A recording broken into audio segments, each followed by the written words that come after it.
नमस्कार, सत श्री अकाल, जय श्री राम।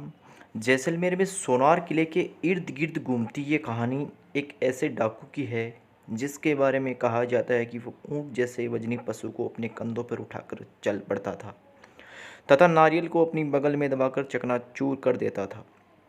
उसकी मूँछों के बारे में कहा जाता है कि उसकी मूँछें लगभग 8 फीट लंबी थी तथा उसकी मूँछों की दीवानी तत्कालीन प्रधानमंत्री इंदिरा गांधी भी थी। जी हाँ, आज हम बात करने जा रहे हैं जैसलमेर के प्रसिद्ध डाकू कर्नाराम भील की। कर्नाराम भील की कहानी सुनने से पहले अगर आप हमारे चैनल पर नए हैं तो हमारे चैनल को लाइक कर दें, शेयर कर दें, सब्सक्राइब कर दें तथा बेल आइकन का बटन दबा दें ताकि भविष्य में आने वाली वीडियो के नोटिफिकेशन आप तक पहुंच सकें। डाकुओं का नाम आते ही आपके जहन में चंबल के बीहड़ और दुनाने लिए खूंखार डकैतों का चेहरा उभरता है। लेकिन जैसलमेर के दौरे में एक डाकू ऐसा भी था जो प्यार में संगीतकार बन गया था। जैसलमेर ज़िले के रेतीले दौरे आज भी एक डाकू और कला प्रेमी की कहानी संजोए हुए हैं। 60 और 70 का दशक था और 60 और 70 के दशक के अंदर कर्नाराम भील ने जैसलमेर की भूगांव नामक स्थान पर एक ज़मीन खरीदी और इसी ज़मीन के मालिकाना हक को लेकर इलियास नाम के व्यक्ति के साथ उसका विवाद हो गया और इसी विवाद के कारण कर्नाराम ने इलियास की बेटे के सामने उसकी गोली मारकर हत्या कर दी और हत्या करने के बाद कर्नाराम भील फरार हो गया। उसके बाद कर्नाराम भील की गिरफ्तारी हुई और गिरफ्तारी होने के बाद उसको उम्र कैद की सज़ा सुनाई गई। लेकिन जैसलमेर जेल की दीवारें कर्नाराम भील को रोक नहीं सकी और कर्नाराम भील जेल तोड़ के फरार हो गया। फरार होने के बाद कर्नाराम भील ने जैसलमेर तथा पाकिस्तान में अनेक डकैती एवं आपराधिक गतिविधियों को अंजाम दिया।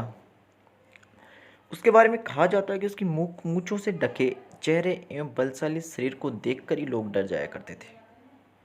लेकिन फिर अचानक कुछ ऐसा होता है कि कर्नाराम भील संगीतकार बन जाता है और उसके संगीतकार बनने की कहानी भी बड़ी रोचक है।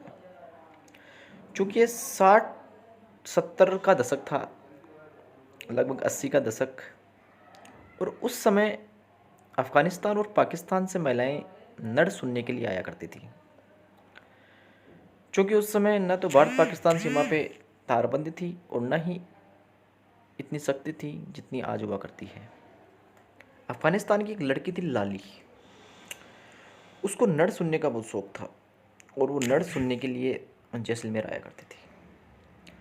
लाली को देखकर कर्नाराम भील इतना प्रभावित हुआ कि उसे आकर्षित करने के लिए नड़ सुनाने लगा और नड़ सुनाते सुनाते कर्नाराम भील विश्व का एक प्रसिद्ध नड़वादक बन गया। कर्नाराम की इसी संगीत कला को देखकर तत्कालीन राष्ट्रपति ज्ञानी जेल सिंह ने उसकी सज़ा को भी माफ़ कर दिया था। लेकिन कहा जाता है कि समय हमेशा एकसार नहीं रहता और कर्नाराम भील के जीवन में भी एक बुरा दिन आता है और वो दिन था 2 अक्टूबर 1988 का। कर्नाराम भील पशुओं के लिए चारा लाने के लिए अपनी ऊंट गाड़ी पर बैठकर सोनार किले से निकले और सोनार किले के पास ही गात लगाए बैठे कुछ हमलावरों ने उन पर हमला कर दिया तथा उसका सर काटकर अपने साथ ले गए।